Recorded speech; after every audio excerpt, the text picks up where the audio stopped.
Okay, let's address the little elephant in the room, shall we? What even is an expat? So if you are an expat, you will know that this question can create a bit of a stir in online communities and even get a little bit heated. I've been in communities where people have had to shut down comments on this question. So I want to share my thoughts on what an expat is and the kind of expats that I'm building our community for. So let's dive in.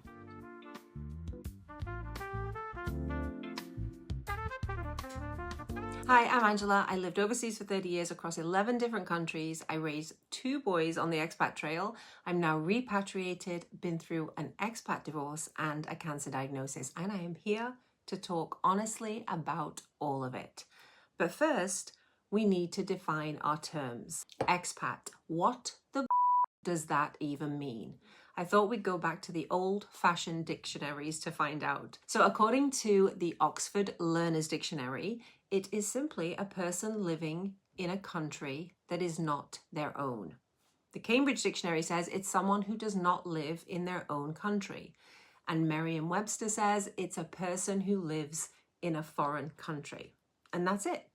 There's no mention of why someone is living overseas, no mention of race or religion or socioeconomic background, just someone living in another country other than the one they're from. Now, we could go down the rabbit hole of what does your own country actually mean? Does it mean where you were born? Does it mean which passport you carry? Does it mean where your parents are from? Who knows? But that does show just how complex this seemingly simple question of what is an expat really is. So for today, I just want to lay out the different types of expats that I've come across over the years, and you can tell me if I'm missing any or which ones you recognize yourself in. So let's start with when many people hear the word expat, there's often one very specific image that comes to mind. And it's usually a very privileged, mostly white, Western professional, maybe a diplomat, traveling the world while their partner spends afternoons sipping gin and tonics by the poolside, waiting for their children to come home from international schools. And yes, I have met people who live that way, many people actually, and some of them are absolutely loving that lifestyle. But that's a tiny and honestly just a funny slice of the bigger picture. In reality, people end up living overseas in all sorts of different ways for all sorts of different reasons. Yes, some move for corporate work, whether that's international organizations, NGOs, diplomats, as I mentioned, or academics. And they often come with partners who we used to call trailing spouses. I'm not sure that's politically correct anymore. But they tend to put their own careers and their own hopes and dreams and even their identities on pause while they follow their husband's career around the world. I was definitely one of those expats once I had married a hotelier. Others move on contracts for very specific kinds of work like construction or domestic work or caring roles. And they are rarely included in conversations about expats, which is why the term expat can often trigger conversations about race and privilege. Some people are entrepreneurs and they build businesses or freelance just so they can work remotely and live overseas. And then we have military postings where people have very little control over where they go or how long they stay or where they live, which is usually on or very near to a military base.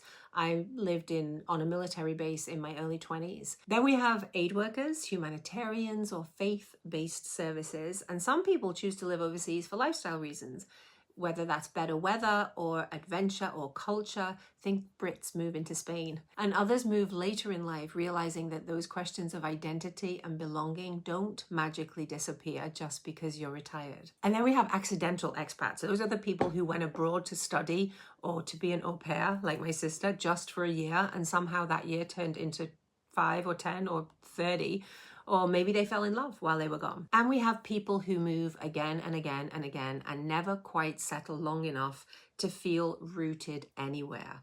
We sometimes call those global nomads, and I was definitely one of those before I met and married my husband. And then I can't not mention the people whose right to live where they are is temporary or uncertain. People like undocumented migrants or asylum seekers, and those whose visas keep them in a constant state of limbo.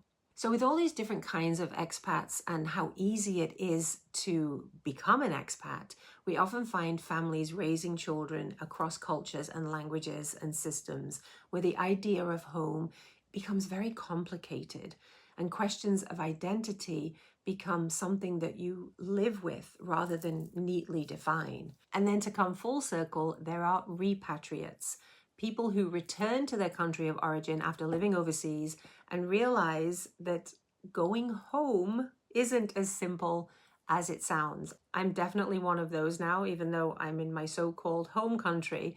I often feel more like a foreigner here than I ever did overseas. So yes, expat lives can look very different. Some are privileged, some are not.